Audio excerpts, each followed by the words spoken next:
What's up, YouTube land? Zeno Gaming back with another league racing video, and tonight we have the Sunday night regionals here for the Oceania on the Transnation. Today we are at the Japanese Grand Prix for the Suzuka track, and this is a favourite of many people. A lot of people love this track. For me, not so fond of it. It's a good track, but for many people. But for me, don't really get excited for it. So anyway, we'll have to settle in. We've won the last 3 Grand Prix, which has been really solid. Got lucky at the Singapore race, but we showed our pace in Italy and Russia, and we're looking to do that again here today in Japan for the Transnations. So I unfortunately don't have the championship standings for this race, but we'll have it for next week. I do lead the championship by 18 points over Harry, who is in 2nd place, and then Hamish is in 3rd place. I know Hamish is on 94 points, but I'm not sure what I was on. I could probably work it out, but I can't remember, to be honest. Anyway, I'll go through my setup real quick, what I was kind of running while on this menu. I went with a 4-7 wings. I really felt that helped me in the 2nd and 3rd sector. It did compromise me a little bit through sector 1 compared to what other people were running. I just thought it gave me an advantage if I could do a good enough 1st sector, that I would really have a performance advantage in the car with the aerodynamics in that part of the track. So that was my thinking there, and I believe it worked for the most part. But without further ado, let's get into qualifying here for the Japanese Grand Prix.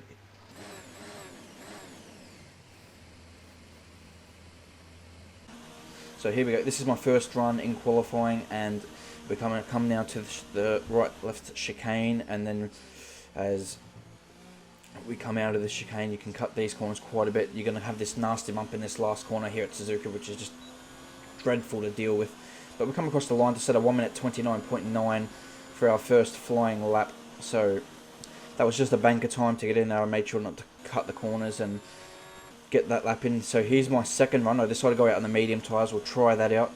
And unfortunately, I went a little bit wide at the Degner 1 corner, and I've invalidated my lap. So now we're coming out on the last lap of qualifying, and we're on the soft tyres to go for pole position. We're currently sitting in 5th place, so this has to be a good lap as you come into turn 1 now. We're going to turn in at the 50 metre board, shift down to 7th, and then back it off to 4th gear for turn 2, using the curb on the inside. Try to get up to 5th gear, back into 5th gear for these S's. That's what I like, using the curb if you can confident enough to do it. And I had the confidence in the car on a qualifying lap to do so.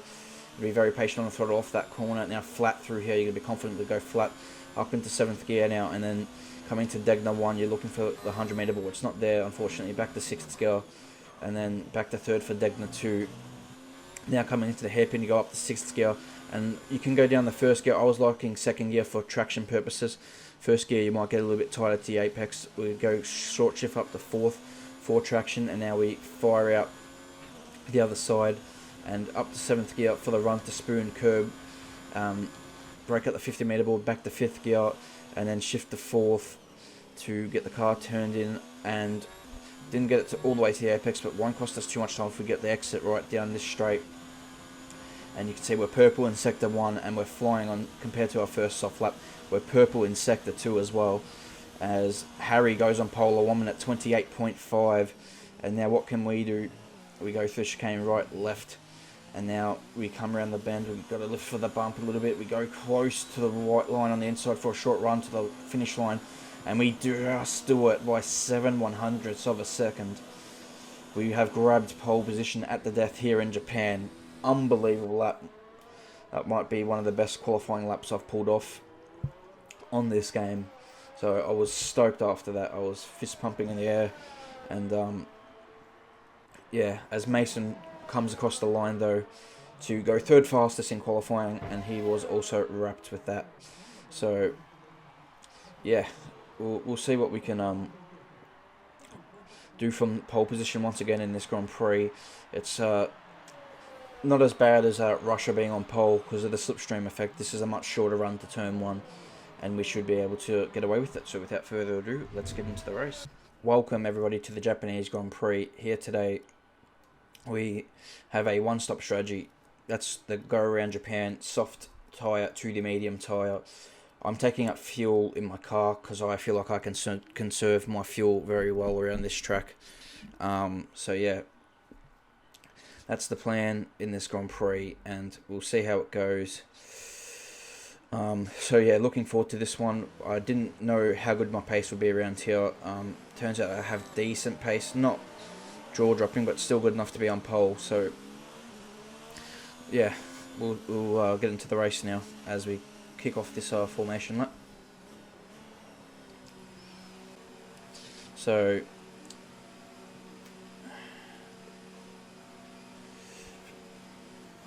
the plan here is on lap 1 is to the plan as I'm thinking I'm going through on this formation lap is to just get a good start, get to turn 1 first, and then try and put in a really good opening lap, get out of DRS and just start pulling the gap naturally. I mean, DRS isn't too effective around this track. The slipstream can be a little bit powerful down towards 130R, so we're going to look out for that today. But anyway, the revs rise here in Japan for the Japanese Grand Prix. And let's go for Japan, and we do make a very good start, shifting very early, but you can see we leave everybody behind, and we're going to be unchallenged into turn 1, which is what we want. And now we can just do our opening lap without anybody bothering us, as Harry remains in 2nd place, and Hamish, who qualified 4th, has moved into 3rd, with Mason getting a bad start, dropping from 3rd to, I believe, around 8th place, and getting into a bit of carnage in the midfield there. So that was unfortunate for him there on his opening lap. But anyway, now we are going to try and focus a little bit of a mistake through the second Degner there. And does that give Harry an opportunity into the hairpin? Not quite close enough, and we run a little bit wide, so maybe Harry can have again, possibly into Spoon. If he's got the run, he is definitely in our slipstream, so this isn't the opening lap I wanted here in Japan. But we go on the curb here, and now trying to slingshot all the way down the straight, and we'll see if we can pull that gap with our aero advantage in the middle sector. I believe I have, and pace advantage overall, and it looks like we have done a little bit. He closes back up under the braking. So anyway, here we're skipping to lap 3. This is where I pick up a warning for corner cutting or exceeding track limits. That's the first one I received. Next lap I do the exact same thing. Lee receive another warning. So that was 2 warnings, so I got one more warning, and I will then have a 3-second time penalty. But anyway, here on lap 6, bigger news. The man in 3rd place, Mish, has crashed out, and that has caused a safety car. So I've come straight into the pit lane. It's lap 6. I did the calculations in my head. It'll be about lap 9 when we get restarted. It was actually lap 10, and I can come in, put the medium tyres, and they will go to the end of this race, no problem at all. As coming out, almost sped into the pit lane there. It was very close, but we just about got away with it. I thought I was going to cop a drive-through penalty. I was worried until we exited the pit lane, but we get away with one there, so that was very fortunate not to sped into the pit lane. As we now, lap 10, we get back underway on the restart, and we need to put in a good first lap here. And as you can see though, Harry has gone to the hard tyre, as this is our first lap now from the safety car restart. Put in a qualifying lap, on hot lap, not a qualifying lap, but the fast lap I could, and we pull that gap out. So here's lap 11, as we are starting to pull the gap to Harry behind on the hard tyres. Seems like he's struggling compared to me earlier, and we pick up our 3rd warning and a 3-second penalty in this Grand Prix. So that's very unfortunate, but we will have to just make sure we get the gap to 3 seconds, as we have a virtual safety car here on lap 12. I'm not sure what's happened, to be honest. But yeah, that's just calmed the race down for a minute. As we now move to lap 17, and we're behind a mirror here is a lap down, and also disconnected, so that's what it says on my screen anyway, as he gets out the way here.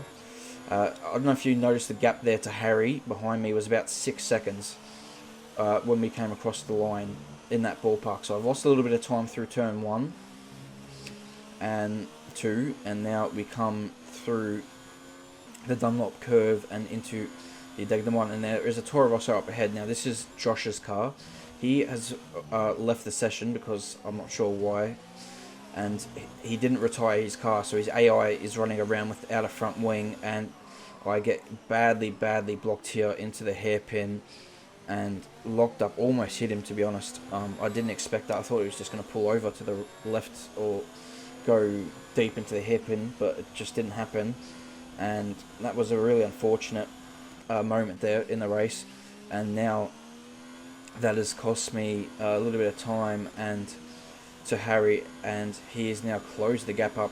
He's pretty much cut it in half. So as we now move to lap 23, Harry's still a couple of seconds behind me. We're trying to get that gap out to 3 seconds. I'm pushing like crazy.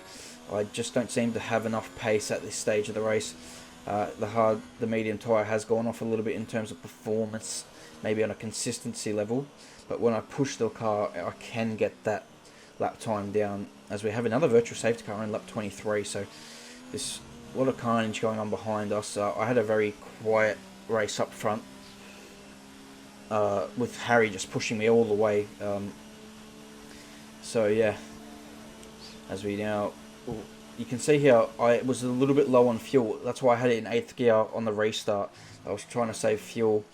I thought by having the car in low revs, and that really cost me. That's a bad mistake. I wasn't really paying attention to when the safety car was going to restart, and Harry's cut about a good second off us on the restart there, the virtual safety car. As we now come here to lap 25, and this is the moment. I know there's 3 laps to go now, and I needed to pull a gap on Harry, so I've got it in hot lap, and I'm going to waste every single bit of ERS I have remaining on this lap to try and get that gap to 3 seconds. As you say, I'm using all the track there, my wheels in the grass. I am doing everything. I'm pushing so hard at this stage of the Grand Prix to get out the 3 seconds, because I know if I don't get it to 3 seconds, I will not win this Grand Prix, despite being ahead on track. So we are just absolutely pushing the boundaries with this car. We're not improving through Sector 1. So not a great first sector. That's where you can see the tyre performance maybe is a little bit off.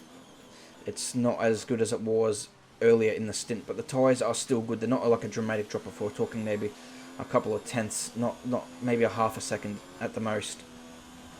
But now when we come through the middle sector, due to the nature of the middle sector with not having as many turns, we can really use the engine performance to our advantage and of the hot lap energy mode. And we now come into the 130R, and what's the sector time going to be? It's a purple middle sector, so we're starting to pull that gap back out to around 2 seconds.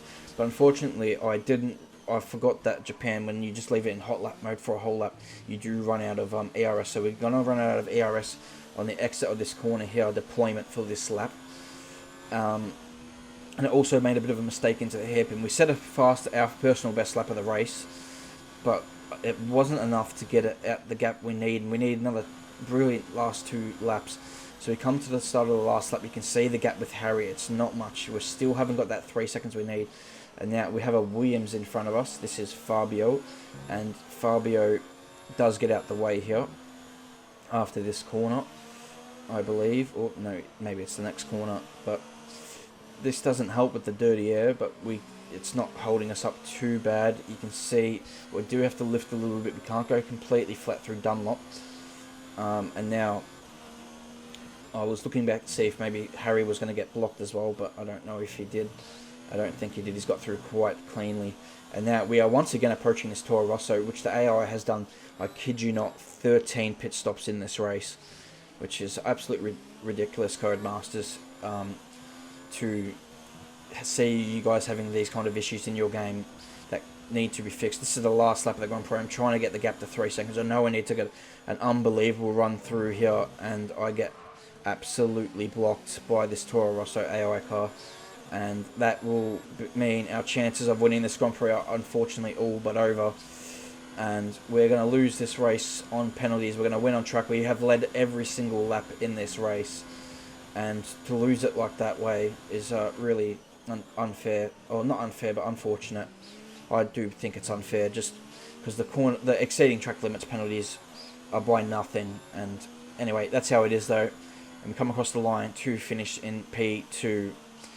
I guess everybody else though does have the same rules to go by, so it's not exactly unfair, but it is what it is. As Mason comes home to finish third, he was back at the start, but the safety car with Miss Retiring has really helped him to finish in third. But anyway, guys, that's been today's video at Japan. Hope you all enjoyed it. Leave a like, subscribe. I'll see you guys for the next one soon. Until then, goodbye.